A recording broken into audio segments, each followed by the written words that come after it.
No hay ninguna duda, Michael Jordan es el mejor jugador de todos los tiempos. Podría convertir a la peor franquicia de la NBA en candidata a ganar el campeonato. Era un jugador absolutamente incomparable. Intimidaba a los rivales, era un maestro en lanzamientos, y su mentalidad ganadora era asombrosa. Es el jugador más completo de la historia. Pero cuando era joven, muchos equipos se interesaron por Michael Jordan, y en algunas ocasiones, estuvo cerca de ser traspasado. Sin embargo, hubo una ocasión en la que estuvo cerca de cambiar de equipo, a pesar de que ya era un jugador consolidado. Fue elegido como mejor jugador, pero estuvo cerca de abandonar los Chicago Bulls. En este video, quería analizar 5 ocasiones en las que Michael Jordan estuvo cerca de marcharse de la franquicia. Antes de comenzar el video, este año me gustaría dar un salto de calidad al canal, y para ello necesito todo el apoyo que puedan brindarme. Por ejemplo, sería increíble si pudiesen dejar un me gusta, ya que apenas les toma un segundo, y he marcado como objetivo alcanzar los 1000 me gusta. Por otra parte, agradecería mucho si se suscribiesen al canal, y pulsaran el botón de notificación. De esta forma recibirán contenido de la NBA todas las semanas. Y sin más preámbulos, pasemos al video. En el número 5, Michael Jordan estuvo cerca de marcharse a los Rockets, en 1984. Aquel año, los Portland Trail Blazers seleccionaron a Sam Bowie en el draft de la NBA. Eventualmente, el hecho de no elegir a Michael Jordan fue considerada como una mala decisión, teniendo en cuenta la enorme carrera que terminó haciendo el jugador de los Bulls. Sin embargo, el error garrafal fue cometido por parte de los Houston Rockets, porque esta franquicia pudo fichar a Michael Jordan en 2 ocasiones. En la primera ocasión, los Houston Rockets seleccionaron a Olajuwon, que terminó siendo un jugador importante en el equipo. Obviamente, terminó siendo uno de los mejores pivots, no solo de su época, sino de la historia de la competición. Y por ello, no podemos criticar a la franquicia de Houston por haberle elegido en vez de seleccionar a Michael Jordan, porque fue decisivo en la historia de los Rockets. En aquel momento, era el mejor jugador para ser elegido, de eso apenas hay duda. No obstante, el error imperdonable fue el hecho de que, poco después, pudieron haber fichado a Michael Jordan para ser el acompañante de Olajuwon. En esta historia también apareció Ralph Sampson, que había sido elegido como mejor jugador joven en el año 1983. Y por otro lado, el draft de 1984 incluía a una amplia gama de jugadores impresionantes. Y en ese momento, los Rockets estuvieron cerca de fichar a Michael Jordan para que acompañase a Olajuwon en lo que sería una dupla antológica. La otra opción era fichar a Ralph Sampson, pero este jugaba en la misma posición que Olajuwon, y por tanto, no parecía la mejor decisión. Pero hay que entender que en aquella época, el estilo táctico de los equipos era diferente, y de esta forma, el tener a 2 jugadores grandes en la misma posición, se consideraba como un aspecto fundamental para afrontar la temporada. Sin embargo, la impresionante carrera de Michael Jordan en Chicago, y las continuas lesiones que sufrió Ralph Sampson, evidenciaron que la decisión tomada fue errónea y desafortunada. En este proceso de negociaciones, intervinieron los Portland Trail Blazers, que quisieron traspasar su segunda selección a los Houston Rockets. Precisamente el entrenador de Portland explicó que habría estado encantado de fichar a Ralph Sampson, lo que habría acercado a Michael Jordan a Houston. Pero también quiero dejar claro que a pesar de no haber fichado a Michael Jordan, los Rockets disfrutaron de una época gloriosa, gracias a Olajuwon, y fueron capaces de ganar 2 campeonatos de la NBA. La gran incógnita que siempre quedará es la cantidad de anillos que la franquicia habría ganado, si hubiese sido capaz de juntar a ambos jugadores. Podrían haber creado una dinastía de proporciones épicas. En el número 4, estamos en 1987, y Michael Jordan pudo haber seguido a Los Ángeles Clippers. Este probablemente sea el traspaso más esperpéntico de todos. Hay que entender que en aquella época, Michael Jordan todavía no se había consolidado como el mejor de la década. Ahora sabemos que terminó siendo el mejor jugador sin discusión, pero aún no había alcanzado a ese nivel. En 1987 era una promesa a la que se le presagiaba un enorme futuro, pero debido a las lesiones, aún no había destacado en la NBA. Estos percances le impidieron brillar y tener continuidad en su juego. Debido a estos problemas, apenas jugó 18 partidos durante la temporada, siendo titular en 9.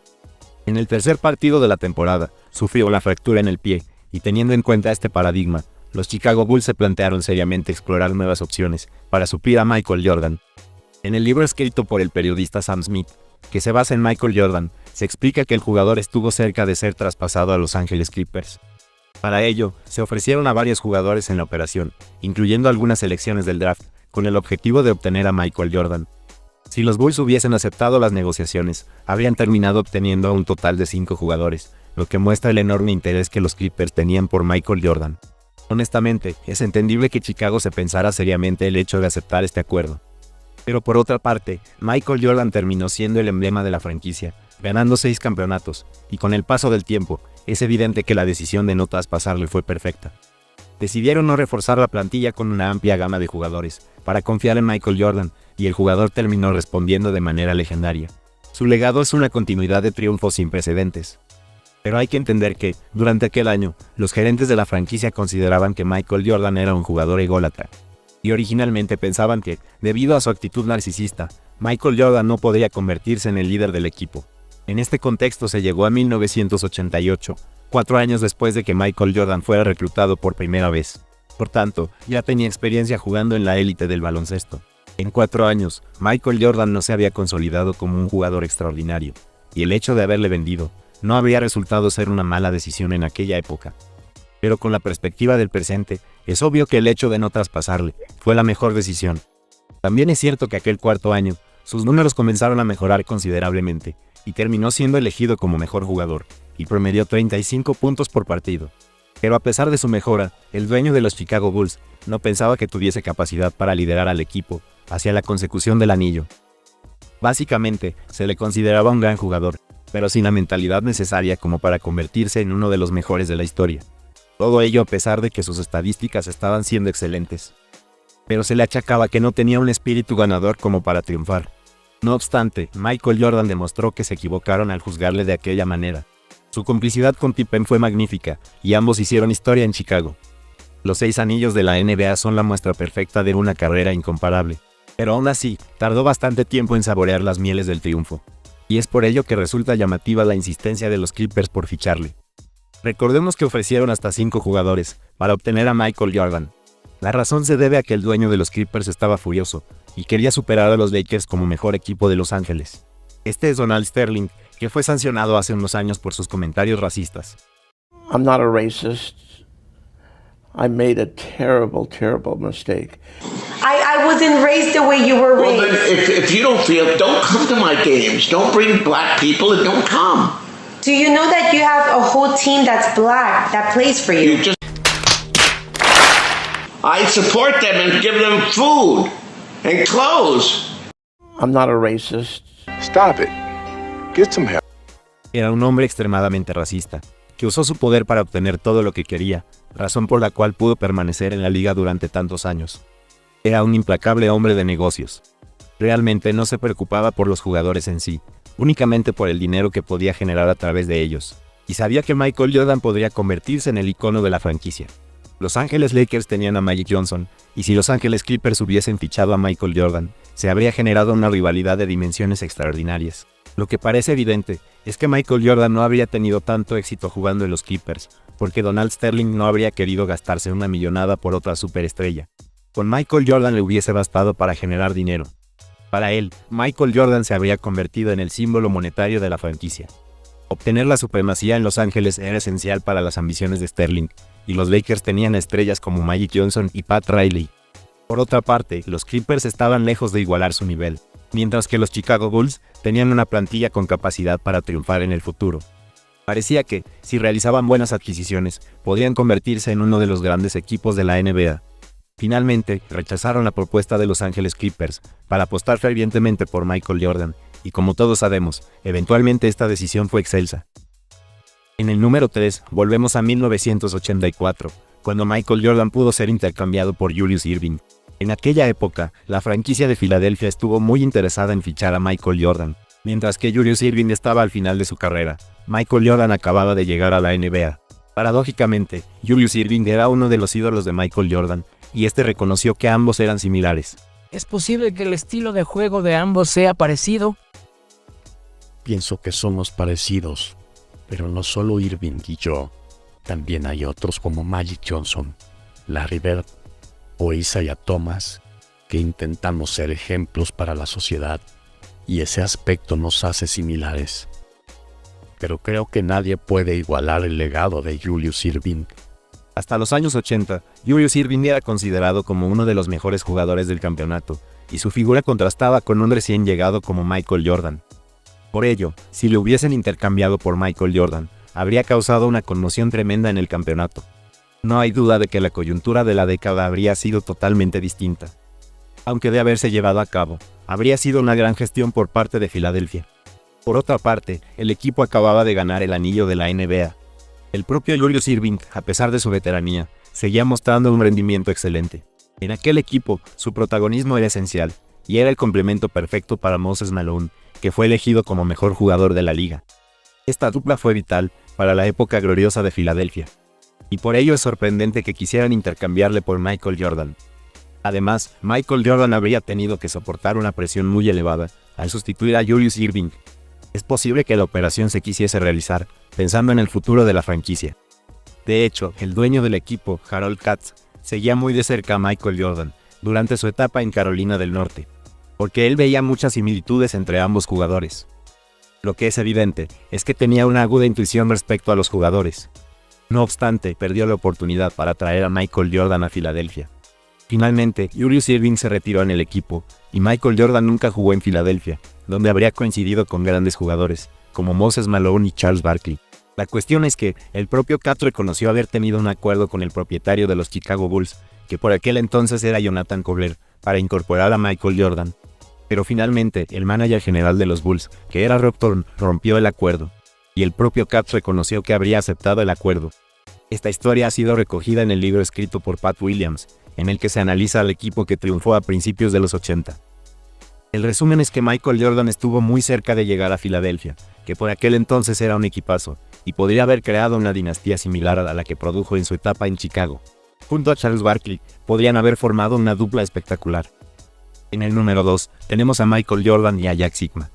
Durante la temporada de 1984, los Seattle Supersonics estaban renovándose, mientras que los Chicago Bulls querían fichar a un jugador grande. En ese contexto, Jack Sigma reunía las características necesarias para acoplarse a los Bulls. Era un jugador grande, había ganado el anillo en 1979 y tenía una amplia experiencia jugando con los Seattle Supersonics. Además, este equipo tenía la opción de fichar a un gran jugador en el draft. Pero durante el sorteo, tuvieron mala suerte, y Houston y Portland pudieron seleccionar a los dos primeros del draft. De esta forma, estas franquicias eligieron a Olajuwon y Sam Bowie. Por su parte, la gestión de Chicago era esencial para los intereses de Seattle. Atendiendo a las negociaciones, Michael Jordan podría terminar en los Seattle Supersonics, dependiendo del devenir de otros jugadores. No obstante, al final Michael Jordan se quedó en Chicago, y nunca pudo jugar en Seattle. El propio manager general de Seattle reconoció que habrían estado dispuestos a intercambiar a Jack Sigma. Sin embargo, aseguró que no podrían desprenderse de Jack Sigma, sin fichar a un recambio para el jugador, y teniendo en cuenta que Sam Bowie había sido seleccionado, no hubo manera de poder llevar a cabo el traspaso. Desafortunadamente para los Supersonics, Michael Jordan no terminó fichando por el equipo. De haber terminado en Seattle, podría haberse convertido en una de las mejores franquicias. En el número 1, tenemos la ocasión en la que los Atlanta Hawks se interesaron por fichar a Michael Jordan. En 1984, el equipo de Atlanta ofreció a Tree Rollins a cambio de Michael Jordan. En ese momento, ambos jugadores eran bastante parecidos. Era un portento físico, especialista en tapones. De igual manera que Michael Jordan, fue elegido como mejor defensor del año. Y es por ello que los Chicago Bulls se interesaron por él. A pesar de fichar a Michael Jordan, Tree Rollins era una opción muy válida para el equipo. Además, Olajuwon y Sam Bowie habían sido seleccionados por otros equipos. Y debido a ello, la siguiente opción fue fichar a Michael Jordan. A pesar de haber fichado a Michael Jordan, los Bulls se mostraron decepcionados. El manager general, Rod Thorne, pidió perdón a los seguidores. Rod Thorne quería fichar a un jugador grande, y se tuvo que conformar con Jordan. Teníamos la sensación de que necesitábamos un pivot, un jugador grande para completar el equipo. Es por ello que se barajaron varias opciones. Era evidente que Michael Jordan tenía cualidades para triunfar. De todas maneras, era impensable prever que, al cabo de unos años, Jordan terminaría siendo el mejor jugador de la NBA. Teniendo en cuenta esta situación, Tree Rollins era un jugador interesante para los Chicago Bulls. Era un excelente defensor, que promediaba más de 4 tapones por partido, aunque en el ámbito ofensivo no destacaba especialmente. Este intercambio no se llevó a cabo, y finalmente, como he ido diciendo a lo largo del video, Michael Jordan se quedó en Chicago para triunfar en el equipo. Por tanto, Atlanta Hawks estuvo cerca de juntar a Michael Jordan con Wilkins. Si este par de jugadores se hubiese unido en el mismo equipo, teniendo en cuenta la enorme calidad de ambos para ser clavadas, habrían generado un espectáculo maravilloso. Posiblemente Pippen y Jordan formaron la mejor dupla de la historia, pero un dúo con Wilkins también podría haber sido impresionante. Pero de cualquier manera, da la sensación de que cualquier gran jugador habría formado una dupla inolvidable con Michael Jordan. En aquella época, había una enorme variedad de grandes equipos, y jugadores como Thomas o Pippen fueron esenciales para otorgar lustre a la competición. Aunque este último tuvo que esperar a unirse con Michael Jordan para mostrar todo su potencial. Por otra parte, en 1988, tuvo lugar un partido memorable, en las semifinales de la Conferencia Este. En el séptimo partido de aquella serie, Larry Bird y Wilkins se enfrentaron en un duelo épico. Boston ganó aquella eliminatoria, pero si Atlanta hubiese tenido a Michael Jordan, seguramente los Hawks hubiesen derrotado a los Celtics. Finalmente, aquí termina la narrativa. Si han disfrutado del video, agradecería enormemente si pudiesen dejar un me gusta y suscribirse al canal. Y también pueden seguirme en Instagram. Se despide Nick Smith, nos vemos a la próxima.